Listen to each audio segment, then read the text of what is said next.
Aproximadamente hace 66 millones de años, un asteroide impactó contra la Tierra y sus consecuencias fueron devastadoras.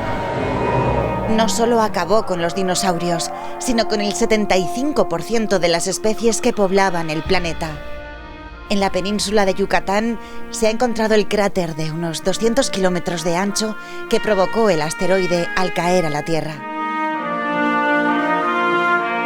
Una vez un asteroide de unos 10 kilómetros de diámetro llegó a la península de Yucatán, impactó en el área de Chicxulub y generó una serie de productos que fueron despedidos a la atmósfera, además de muchísima inestabilidad sísmica, provocó terremotos, tsunamis, etc.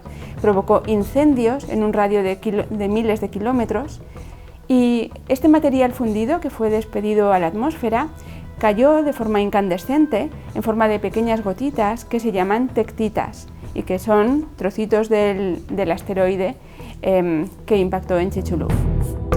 Un grupo de investigadores aragoneses ha formado parte de las expediciones internacionales encargadas de analizar estas tectitas y otros materiales derivados del impacto en Yucatán. Su trabajo ha sido crucial para reconstruir las catastróficas consecuencias que tuvo el asteroide en el planeta Tierra.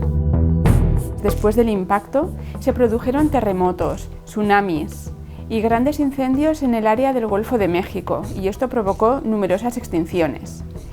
A continuación, como se habían despedido una gran cantidad de gases a la atmósfera como consecuencia del impacto, se produjo lluvia ácida, y esto generó la acidificación de los océanos. ¿Qué es esto? Significa que el pH de las aguas disminuyó, y esto provocó a su vez una gran cantidad de extinciones en medios marinos. Además, como consecuencia del impacto se habían emitido a la atmósfera una gran cantidad de cenizas y de material fundido que la oscureció durante muchos años, de manera que la luz solar no podía atravesar la atmósfera, y esto es lo que conocemos como un invierno nuclear.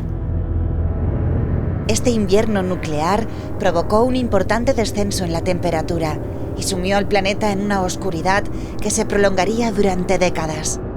Para cuando los rayos de sol volvieron a alcanzar la Tierra, el reinado de los dinosaurios había llegado a su fin.